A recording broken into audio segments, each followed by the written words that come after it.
여러분 정말 궁금해서 물어보는 건데요. 여러분 중에 정말 사랑해서 결혼하신 분이 계십니까? 라고 어떤 분이 질문을 하는 걸 제가 들었어요. 제 질문이 아니고요.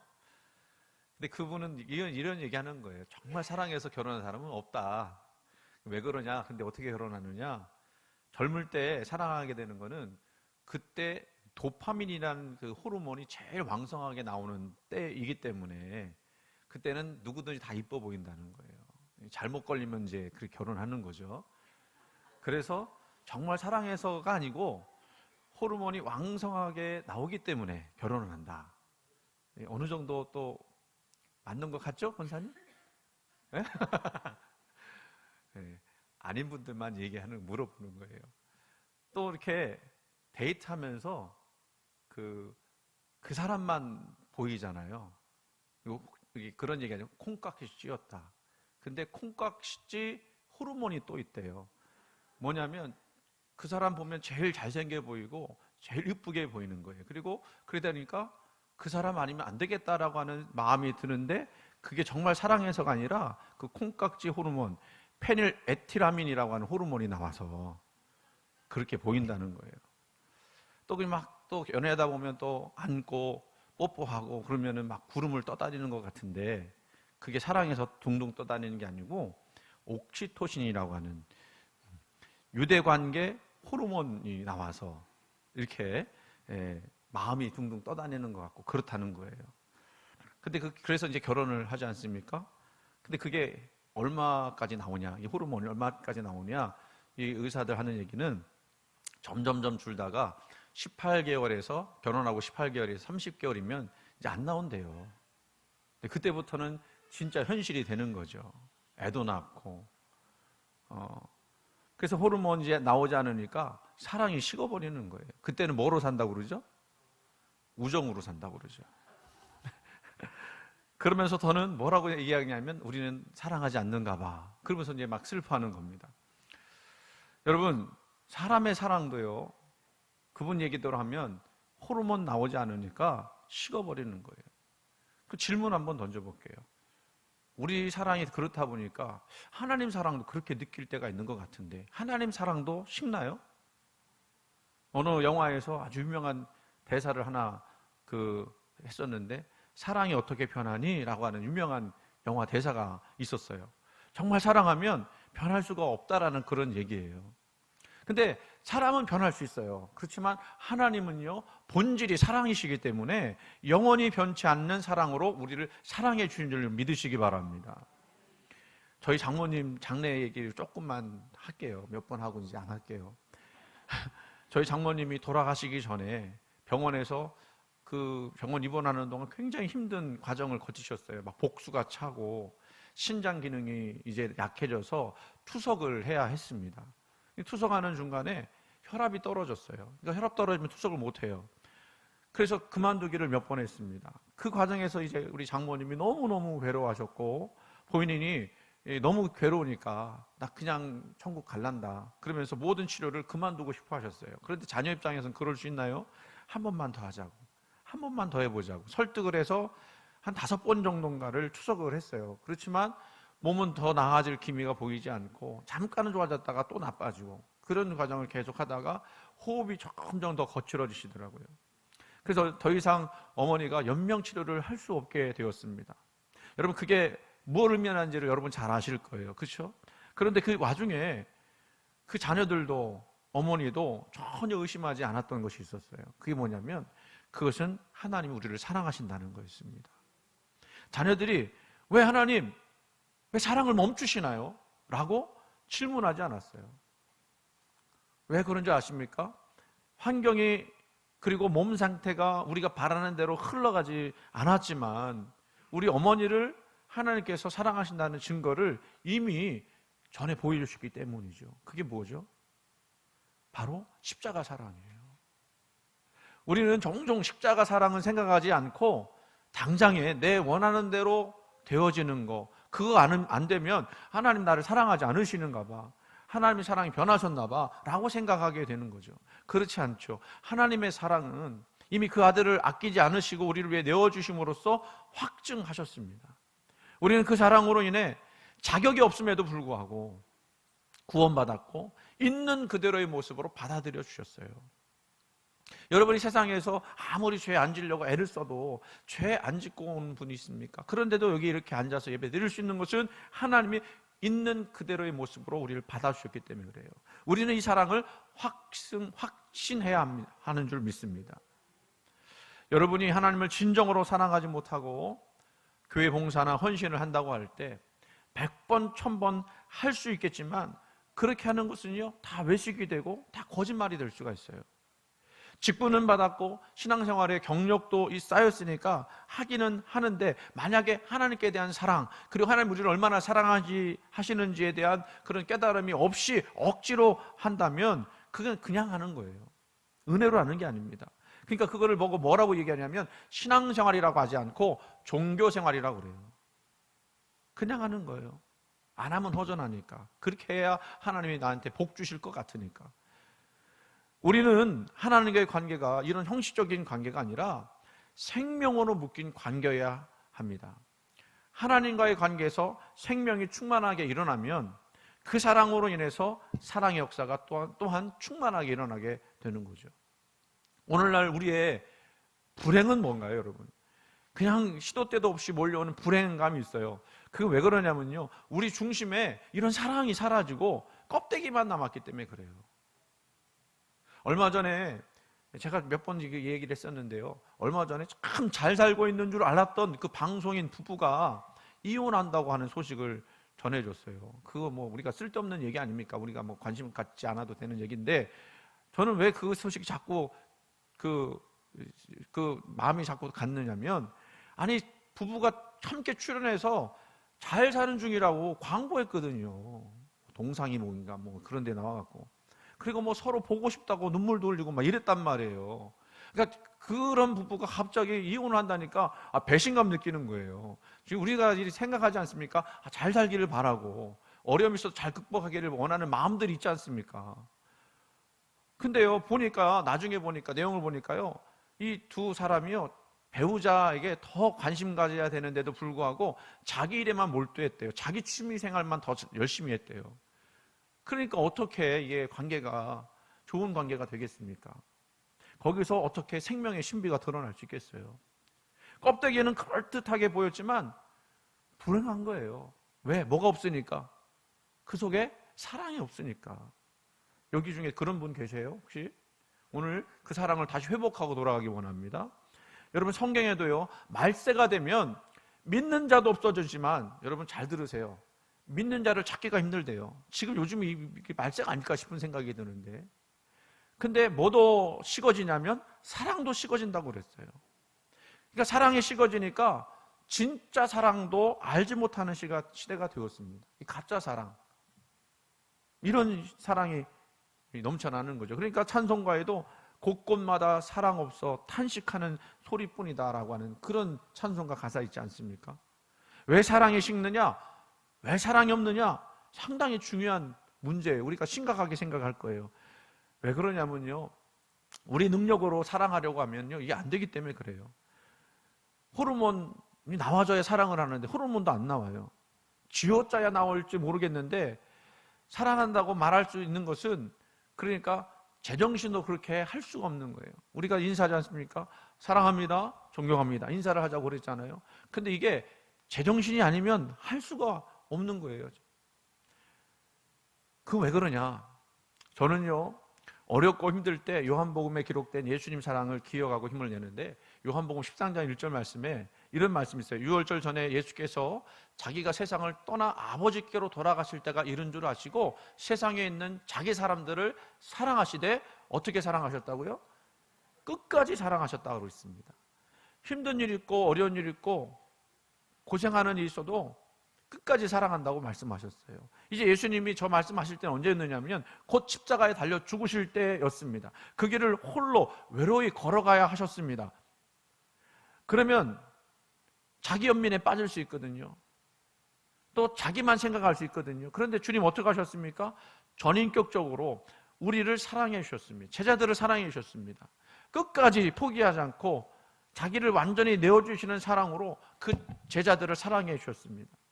사랑하시되 끝까지 사랑하시니라. 이 표현의 무게 여러분들 아십니까? 여러분들을 향해서 그렇게 사랑하신다는 거예요. 지금도 여러분을 예수님이 사랑하시되 끝까지 사랑하시는 줄 믿으시기 바랍니다. 우리 하나님이요, 우리를 창조하실 때도 가장 중요하게 여긴 것이 바로 이 사랑이라고 생각합니다. 왜 아담과 하와를 만드셨을까요? 왜 에덴 동산을 그들을 위해서 만드셨습니까? 바로 사랑하려고 만드셨어요. 끊임없이 이 사랑의 관계를 가지기 위해서 누구하고 하나님하고 우리 인간하고 아담과 하와하고 사랑하기 위해서 그 아름다운 동산을 만들어 오시고 거기서 서로 교제하셨어요. 그래서 하나님 우리를 창조하신 목적은 뭐라고 말할 수 있느냐? 바로 이 사랑의 관계를 위해서 창조하셨다고 볼 수가 있습니다. 그런데 우리가 알다시피 아담과 하와가 이 사랑의 관계를 파탄냈습니다. 그 사랑을 의심했고 그 사랑을 거부했습니다. 그로 인해서 인간에게는 죄가 들어온 거잖아요. 그리고 그 죄의 근원은 이제 뭐로 나타나냐면 하나님을 거부하는 거예요. 그렇지만 이 죄인된 인간을 하나님은 그냥 보실 수가 없습니다. 그냥 멸망하는 꼴을 보실 수가 없어요. 그래서 하나님이 먼저 선지자들을 보내시죠. 아브라함도 보내시고 모세도 보내시고 이사야도 보내시고 예레미야도 보내시고 에스겔도 보내시고 나중에는 세례 요한까지도 보내셨지만 여전히 그들은 죄 가운데 살면서 하나님께로 진정 돌아오지는 못했습니다. 결국 어떻게 하세요? 자기 아들 독생자 예수님을 우리를 위해 보내주셨고 그 예수께서 마침내 그 십자가에서 죽으심으로 그 사랑의 대서사시를 완성하셨어요. 오늘 본문을 보세요. 율법의 가장 큰 계명이 무엇이냐 질문에 예수님이 거침없이 대답을 하십니다. 37절 말씀, 예수께서 이르시되 내 마음을 다하고 목숨을 다하고 뜻을 다하여 주 너희 하나님을 사랑하라 하셨으니 이것이 크고 첫째 되는 계명이요 둘째도 그와 같으니 내 이웃을 내 자신같이 사랑하라 하셨으니 이 두 계명이 온 율법과 선지자의 강령이니라. 아멘. 이 말씀 정리하면 첫째는 하나님 사랑이고요, 둘째는 뭐죠? 이웃 사랑입니다. 근데 우선순위가 있다고 생각되어져요. 무엇이 우선되어져야 합니까? 하나님 사랑이 우선되어져야 합니다. 그래야 이웃도 정말 사랑할 수가 있는 거거든요. 하나님을 마음 다하여 사랑하면 그 다음 두 번째 사랑, 그 이웃 사랑도 따라오게 되어 있습니다. 그게 순리예요, 여러분.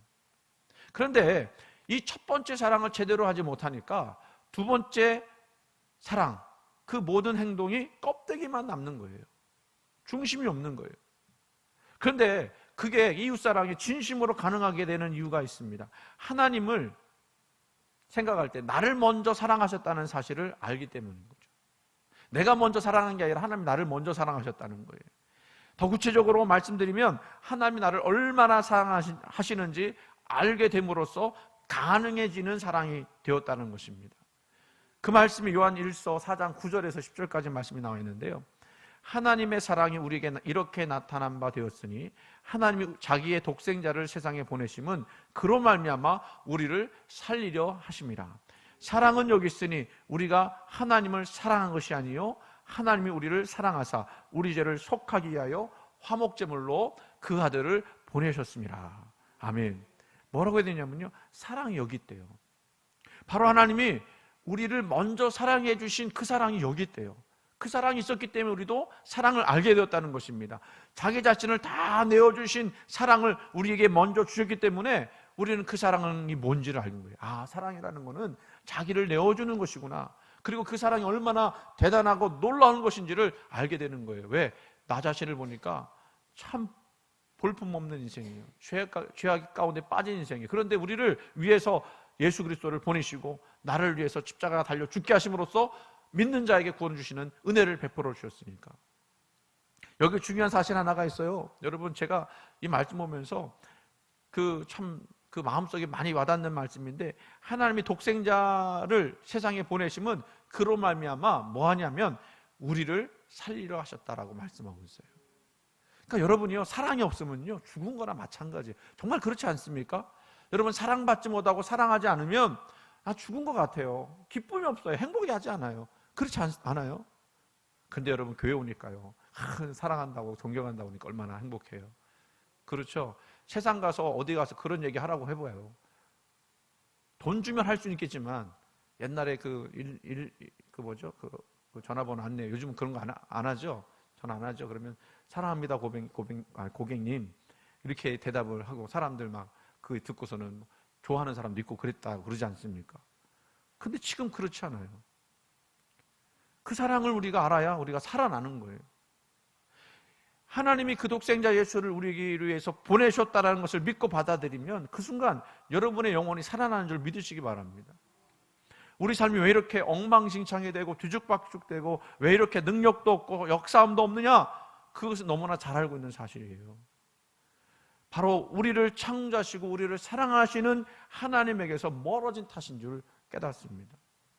우리가 그 인생의 주관자 되시고 우리를 끊임없이 사랑해 주시는 하나님의 손을 거부하는 동시에 우리에게는 뭐가 임하게 되느냐면요, 그 사랑의 빈자리에 어둠이 임했고 영적 무질서가 임하게 된 거예요. 그러니 그 사랑을 모르는 채 세상에서 아무리 즐겁게 살아봐야 돌아오면 허망해요. 허무해요. 이게 뭐지? 싶은 거예요. 기쁨이 없어요. 겉으로는 자기 뜻대로 할 수 있다고 착각하면서 그것이 행복이라고 생각하지만 하나님 없는 인생의 내용은요, 아무 의미가 없는 껍데기뿐이라는 것을 우리 영혼은 알아요. 여러분에게 질문해 봅니다. 여러분, 하나님을 마음을 다하고 목숨을 다하고 뜻을 다하여 사랑하십니까? 그럴 수 있기를 간절히 소원합니다. 어떤 분에게요, 하나님을 그렇게 사랑하느냐고 물어봤더니요, 그분 대답이 이렇게 이야기하는 거예요. 어느 누구도 나한테 그런 질문 해본 사람이 없다고. 나 교회 열심히 다니고 예배도 열심히 드리는데 어느 누구도 그런 질문을 나한테 해본 적이 없다는 거예요. 저는 여러분에게 해보는 거예요. 여러분이 하나님을 사랑하는 것이 마음을 다하고 목숨을 다하고 뜻을 다하여 정말 사랑하십니까?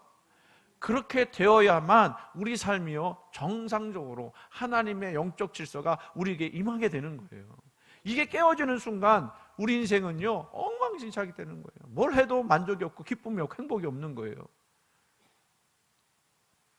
그 질문에 여러분 솔직하게 대답해 보셔야 합니다. 그리고 정말 하나님을 그와 같이 사랑하셔야만 여러분의 삶의 생명이 살아나는 역사가 드러나게 되는 거예요. 그래서 우리가 이 영적 물질수에서 빠져나오는 방법은 다른 게 없어요. 하나님께 돌아가는 거예요. 하나님의 사랑의 관계를 회복하는 거예요. 그것이 우리가 살 수 있는 방법입니다. 하나님과 이 사랑이 회복되면 우리는 서로 사랑하게 되어 있죠. 이 사랑이 먼저 전제가 되어야만 그 사랑을 내가 받았기 때문에 또한 그 사랑을 나눠주고 싶은 마음이 생기는 거예요. 그 사랑이 넘치게 되니까 그냥 자연스럽게 사랑하는 사람이 되더라는 겁니다. 그래서 인간의 행복은 아까도 얘기했던 것처럼 서로 사랑하는 데 있는 거예요. 행복하게 되는 것은 다른 게 아니라 서로 사랑을 주고받으니까 행복하게 되다는 겁니다. 가정에서 사랑하면 그 가정 행복한 거예요. 왜 잠언에 이런 말씀 있지 않습니까? 채소를 먹으며 서로 사랑하는 것이 살진 소를 먹으며 서로 미워하는 것보다 나으니라. 아무리 좋은 고기를 먹는다 할지라도 맨날 싸우면 그게 행복한 거겠습니까? 채소 먹으며 그냥 그 시래기국 먹으면서도 서로 사랑하는 것이 진짜 행복인 거예요. 우리는 그 가치를 알아야 합니다. 나를 미워하는 자를 사랑하고 나를 괴롭히는 사람이 있으면 선대하는 거, 그게 정말 행복한 것이고 그게 승리하는 거예요. 그래서 예수님께서 우리 주신 계명 가운데 뭐라고 말씀하셨어요? 서로 사랑하라. 들죄도 그와 같으니 내 이웃을 내 자신같이 사랑하라. 여러분이 여러분을 사랑하는 것만큼 다른 사람도 사랑받을 가치가 있다, 그 얘기 아니겠어요? 그러므로 우리는 서로 사랑해야 합니다. 서로 사랑하면 행복해집니다. 서로 사랑할 때 거기에 즐거움이 있고 기쁨이 있고 평화가 있고 자유가 있어요. 사랑하면 나도 존귀하게 될 뿐만 아니라 다른 사람도 존귀하게 돼요. 사랑하면 마음이 즐거움이 생기는 거예요. 여러분, 제가 설교문에는 없는데 갑자기 생각이 났어요. 어제 금요 기도회를 마치고 이제 집에 돌아가려고 하다 보니까 차 옆에, 제 운전대 옆에 이따만한 그 무슨 박스가, 스티로폼 박스가 있는 거예요. 문자가 와 있어요. 어느 교회 목사님이 김치를 했는데, 김장을 했는데 그거 옆에다 놨으니 가져가라고.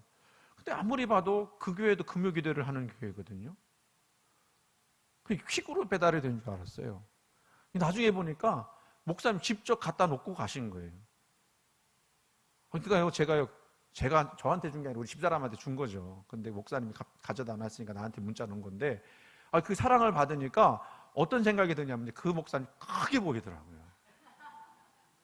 존귀하게 보이더라고요. 아니, 내가 뭔데 후배인데 한참 후배거든요. 근데 김치 먹으라고 거리도 짧지도 않아요. 우리 지방도 아니에요. 다른 지방인데 서울 중앙지방 저 먼 곳에 있는 분인데 갖다 놓으셨다고 하니까 진짜 뭐라고 생각이 돼? 몸둘 바를 모르겠다. 그러니까 여러분, 사랑을 받으니까 좋잖아요. 근데 주님이 뭐라고 하셨냐면 받는 것보다 뭐가 낫다고 그랬어요? 주는 것이 낫다고 그랬어요. 나 미워하는 사람 있으면 사랑 주세요. 그래 여러분이 존귀하게 되는 거예요. 여러분이 크게 되는 거예요. 우리 이웃과도 그리고 또 우리 가족과도 그런 사랑이 있기를 간절히 소원합니다. 우리 장모님 장례식 얘기 하나만 더 하고 이제 안 할게요. 장례식을 하는데 제가 참 감동받은 게 있어요. 우리 장모님 너무 훌륭하셨구나. 장례식을 이렇게 하는데 이제 종무객이 오잖아요. 그런데 이제 손님이 오신다, 그러니까 종무객이 온다고 그래서 이제 우리가 인사하려고 섰어요. 섰는데 누가 들어오냐면 젊은 청년 하나가 들어오는 거예요. 근데 그냥 들어오는 게 아니라 막 울면서 들어와. 속으로 우리 장모님이 숨겨놓은 아들 있을지는 않을 텐데. 근데 우리 처남보다 어린 그 청년이 결혼을 안 한 거로 생각하고 있는데 울면서 들어와 갖고는요, 한참 울다가 기도하고 그리고 그냥 가는 거예요. 우리 우리 처남네는 알더라고요, 누군지.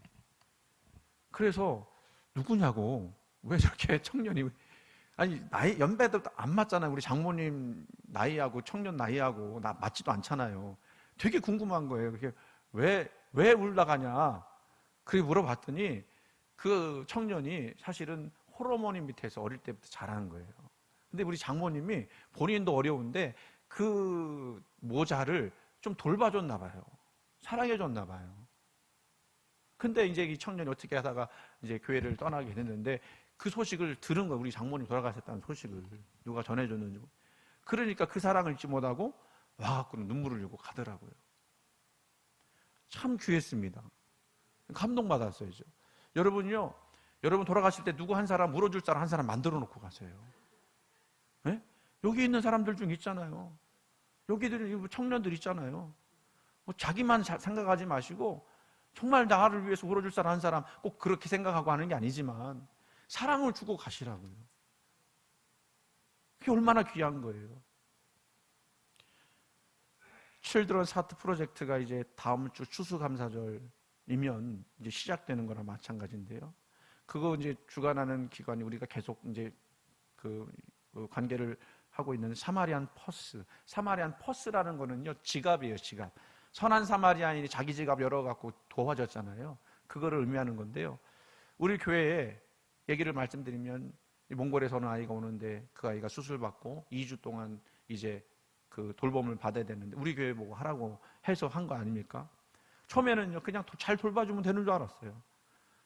근데 여러 가지 고민하고 받아들여야 할 것들이 있었습니다.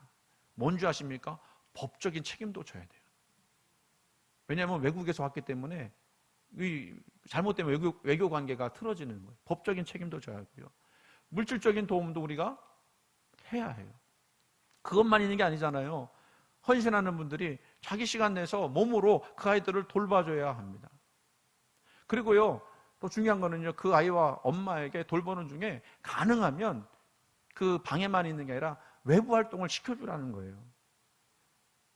그러면 여러분 생각을 해보는 거예요. 외부 활동 시키려면 나가면 뭐예요? 다 돈 아니에요. 처음에는 우리가 다 감당해야 되는 줄 알고, 그래서 우리는 한 주에 한 번씩만 나가자 그랬더니, 사마리안 퍼스에서 뭐라 했냐면 뭐가 바뀌었는지 그 비용은 다 대주겠다는 거예요. 그래서 제가 농담식으로 저 장난 잘 치지 않습니까? 매일 나가도 돼요 그랬어요. 매일 나가도 돼요. 매일 나가도 좋대. 근데 왜 이렇게 하느냐? 그 관계자가 와서 그 얘기를 하는 거예요. 우리가 이렇게 하면 이 사람들이 질문할 거라는 겁니다. 무슨 질문을 해요? 도대체 이 사람들은 한 번도 우리를 본 적이 없는데 왜 이렇게 우리를 극히 정성으로 돌봐줄까?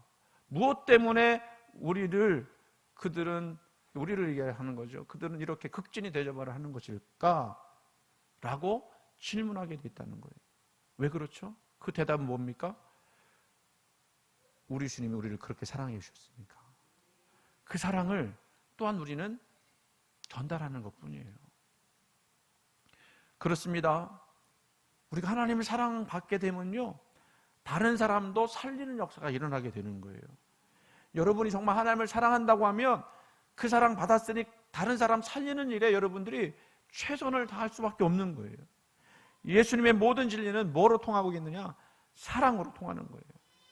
우리가 서로 사랑을 실천할 방법은요, 자기를 내어주는 것밖에 없어요. 예수님처럼 내어주는 것밖에 없어요. 이렇게 될 때 나도 살고 남도 살고 가정도 살리고 사회도 살리는 역사들이 일어나야 될 줄로 믿습니다. 요한일서 4장 9절 말씀, 하나님의 사랑이 우리에게 이렇게 나타난 바 되었으니 하나님이 자기의 독생자를 세상에 보내심은 저로 말미암아 우리를 살리려 하심이니라. 우리를 살리신대요. 어떻게 우리를 살리시느냐? 예수님께서도 부활하셔서 자기도 살고 남도 살리신 거죠. 그러니까 먼저 우리가 십자가 사랑으로 은혜 받고 또 부활해야 합니다. 예수님이 죽음으로 우리를 살리는 것이 아니라 죽고 사신 후에 우리도 살리신 거예요. 그러니까 여러분, 내가 먼저 살아나야 돼요. 무엇으로 살아나야 합니까? 하나님 사랑으로 살아나야 돼요. 변화되어야 돼요. 그리고 내가 섬길 때 남도 살릴 수 있는 거예요. 그래서 고린도전서 12장 31절 말씀 보니까 너희는 더욱 큰 은사를 사모하라.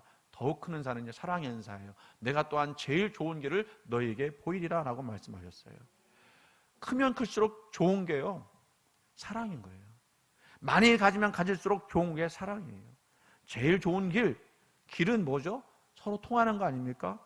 만나는 거예요. 하나님 만나는 길, 천국으로 가는 길, 행복으로 가는 길, 평화를 얻는 길, 사람 살리는 길, 자유를 얻는 길, 그게 어디에 있느냐? 사랑에 있다는 거예요.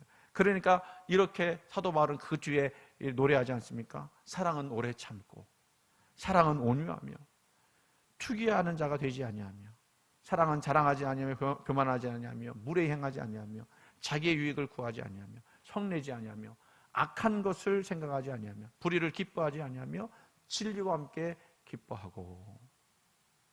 여러분, 사랑은 우연하게 마음이 생기면 하게 되는 게 아니에요, 여러분. 사랑은요, 내 속에서 사랑이 가득 차야만 솟아나는 거예요. 그래서 우리는 어떻게 기도해야 되느냐면, 사랑의 사람 되게 해달라고, 하나님 사랑 깨닫고 그 사랑 나눠주는 사람 되게 해달라고 기도해야 돼요. 그래서 말씀도 묵상해야 되고요, 성품도 온유하게 만들어야 되고요, 내 속에 있는 강팍한 거 있거든요. 다들 강팍한 거 있을 거예요. 사랑한 거, 싸우고 싶은 마음, 이런 거 다 온유하게 만들어야 되고요, 투기하지 말아야 되고요, 다른 사람 마음 상하지 않게 해야 하고요, 자기 유익도 구하지 말아야 됩니다. 교만하거나 무례히 행하지도 말아야 하는 거예요.